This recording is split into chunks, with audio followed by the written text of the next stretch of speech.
100. And the White Sox are dreadful. They win a game every now and then. They are 30 games out of first place. Mariners have been solid mostly for the last couple of months after a slow start, but they've hit the skids a little bit, and now there's a real race out in the American League West because the Houston Astros finally, people kept waiting, and it really never happened. Well, it's happened now. They won 9 of their last 10, 3 straight. They're a couple games over 500 and right in the race in the West and right in the race in the wild card as well. 3 games back of the Royals right now. The Rangers occasionally show signs of life, but then they fall back again. The defending champs are 7 games below 500 and in big trouble now in no matter what category you're looking at.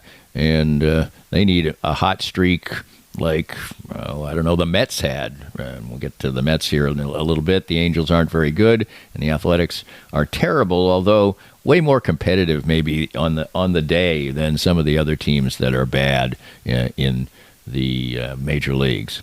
Over to the National League, where the class of the National League is the Philadelphia Phillies. They have their stumbles every now and then, but not right now. 6 of their last 10 they've won. The Braves have never caught a real gear this year, but still they're good enough that still means that they're easily over 500 and easily in a wild card position. The Mets have played pretty well for quite a while now, but they've steadied around the 500 mark for about a week or so. The Nationals have been better than expected, but they now are 6 games under 500. The Marlins are one of the bad ones, one of the rare bad ones in baseball. And every week we come here and say in the Central and the National League, the Brewers are just a solid team that keeps on winning, and that keeps happening. They generally haven't gotten real hot. They just go out there and do what they've done in the last 10 games, which is win 6 of their last 10. They're in first place. The Cardinals have been excellent for quite a while now. They hold the last wild card spot at 3 games over 500. And while disappointing for last season and well into this season, they finally have found some footing, and they've played well for quite a while. The Pirates are meandering. There's a lot of meandering teams in baseball, a couple games over 500, a couple games under. It's whether you sort of catch a vein of form for a while like the Red Sox have, like the Cardinals have, that pushes you up above 500, and then generally that's either got you right in the wild card race or it's got you a wild card spot. And that's what the Cardinals have right now, and that's what the Pirates are chasing down. And the Reds are still treading water, swimming upstream. They've never quite climbed to the top. They actually have a positive run differential, even though they're 6 games under 500, which indicates maybe they have a run in them. And the Cubs were hanging in there for a while, but they're starting to slide, and they are in last. The Dodgers have never totally caught fire. They've had a lot of injuries, but still being not as good as expected still adds up to first place by 7.5 games over the Padres, who've played pretty good ball for a while now. They've won 8 of their last 10. They have been a team that, just like the Astros, people waited, and finally it happened, and they're solidly in a wild card spot right now. Hasn't quite happened for the Diamondbacks yet, but they're lurking, just a couple games under 500. Same thing with the Giants. And then later in the week, semi-late night baseball, you'll get to see the Colorado Rockies, who are one of baseball's worst, one of the Magic 5, who are just not in any kind of mix as far as the major leagues is concerned. There's your baseball, there's your Royals, there's your wrap-up. Let's do the rest of it coming up next. A lot of soccer, a little NBA, a little Wimbeldon, and more. It's our weekend recap presented by ASFCA. More of Danny's Reasonably Irreverent podcast after this. We're here at the 23rd Street Brewery with Matt Llewellyn. And Matt, basketball's over, football's still a few months away, but there's always fun to be had at the 23rd Street Brewery. Absolutely. We've always got something going on here. The games are always going on. It's a great place to come enjoy everything out on the patio. Beautiful scenery out there. Great beer. I've got a great brewer, great food. It's always fun here at the brewery. And the atmosphere is great and friendly and warm, too. We always want to make sure you're a lot happier when you leave than you were when you came in. Always fun here at the 23rd Street Brewery at 23rd and Castle. Make sure to come by when you're in Lawrence. Cinematic Visions has been an affordable solution for professional media production in Kansas City since 2003, offering award-winning video production and creation, as well as a wide array of digital and social media management services. From planning, scripting, filming, editing, and post-production, to delivering your product to a watching world, Cinematic Visions will provide professional and affordable services for you and your business with the necessary return on investment to make it all worthwhile. Cinematic Vision's goal is to unlock the power of storytelling through video and a strong online presence for your company. Beyond the numbers, they want to inspire and evoke your clients to feel and act. Let my friends at Cinematic Visions embed your brand where it belongs, in your customers' minds. You can find them online at cinematicvisions.com or with a quick phone call at 816-600-6300. If you'd like to join these and other fine sponsors and market your business on Kansas City's #1 rated podcast, contact us at Danny@DannyKlinkscale.com. Look forward to working with you. Welcome back, and 55,000 people showed up at Arrowhead Stadium, almost all of them looking to see the U.S. men's national team win their game with Uruguay and hope that that result was good enough. As Panama was playing at the same time, the United States had to do better than Panama, however that worked out. If they won and Panama drew, if they drew and scored more goals, what if they both lost, but maybe there were more goals there. So there were plenty of scenarios, but one scenario that would have made things quite easy because they had a little bit of an edge in goal differential going in was that they won.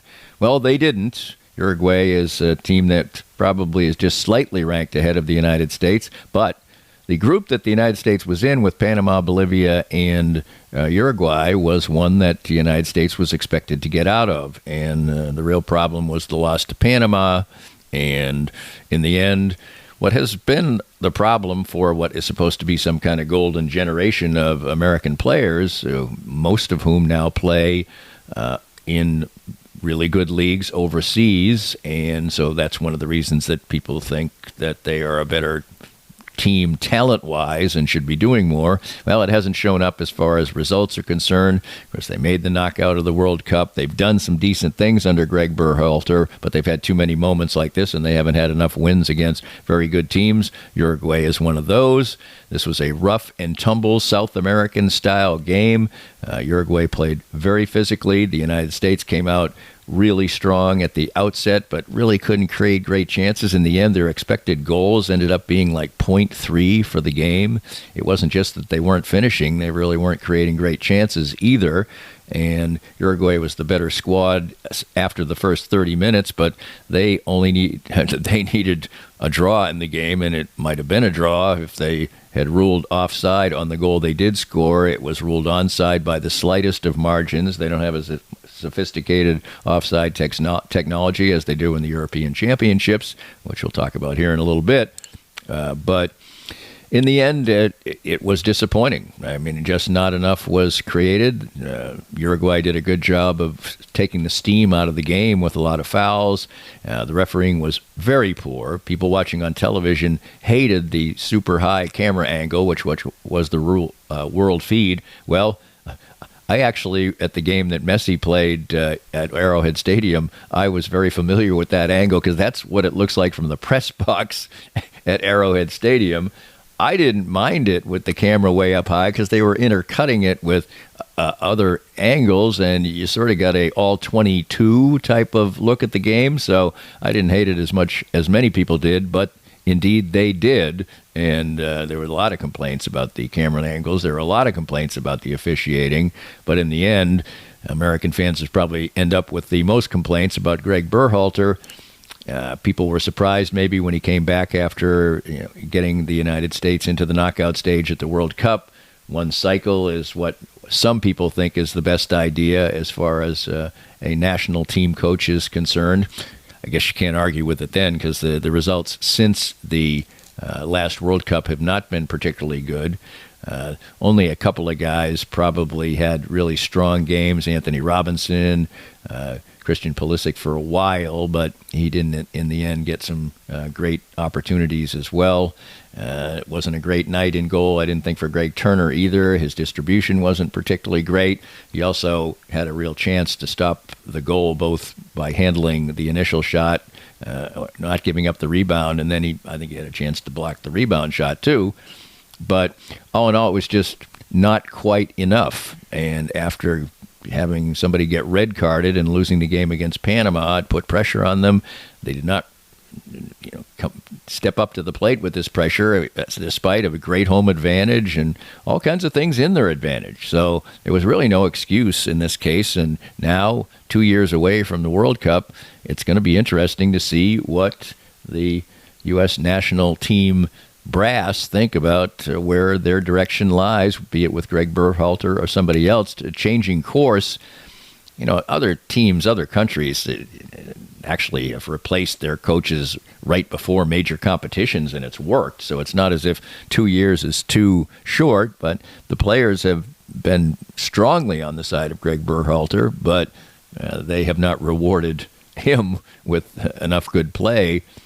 I think in the end, a change is going to be made. There seems to be too much momentum for that, but we'll have to wait and see what happens. But what we did see is that we got a handle, by watching the European Championships, which I'll talk about after sporting, but you get to see the just crazy excitement of national fans, and we saw it last night, 55,000 fans. It wasn't a World Cup game, and there was nobody basically there from the other team, which is not going to be the case for the World Cup. So we get a flavor of what the excitement's going to be like here in Kansas City in 2026 for the World Cup.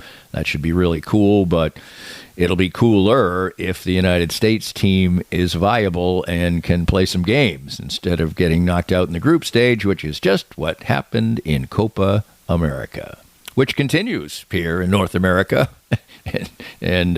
So there will be a champion crowned. It just will not be the United States. Sure doesn't look like a champion's going to be crowned on Sporting Kansas City's head. They made a change, announced a new general manager yesterday. Peter Vermes seems firmly in place, and they've come off a great result on Saturday night. They played against Austin. They were excellent. They totally dominated the proceedings. They were easy winners in the game by a count of 2-0, which never sounds super easy, but in soccer it can be very easy. 15 shots to 2. Nice goals by Tim Leibold and Stephen Afrifa. Excellent team goal on the first one. Excellent Johnny Russell effort with the assist on the second one. Pretty much total domination. A clean sheet, which hasn't happened very much either. And basically... And a clean sheet without Tim Melia having to make a single save. So, as I said earlier, this was an outstanding performance, and you'd like to think it's reflective of what Sporting Kansas City can do. Well, they're going to have to repeat this over and over and over again. They're still way on the outside looking in.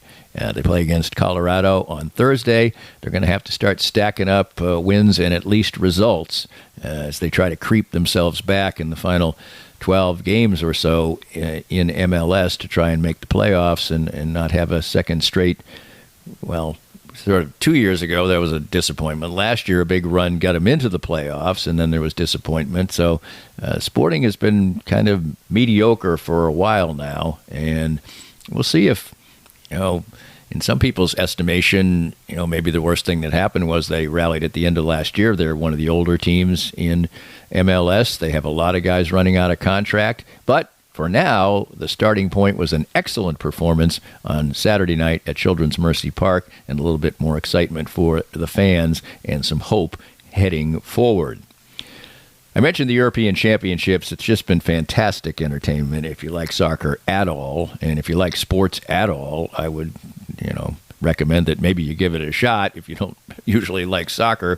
I mean, we saw yesterday maybe the greatest player of his generation, along with Lionel Messi, is Cristiano Ronaldo. Now he plays in Saudi Arabia now, so nobody sees him play for his club team, but he still plays for Portugal, and they were playing a riveting game against Slovenia yesterday, and it was, great defending, and Ronaldo missed a penalty during the run of play, and he was weeping openly. It came right before a stoppage in extra time, and it just shows what this championship means to the fans and to everybody else. and to the players. The greatest player has made all the money in the world, scored more goals than just about anybody, scored more goals in international competitions than just about everybody. So unbelievable emotions being shown there. We saw a bicycle kick saving goal for England. It was unbelievable.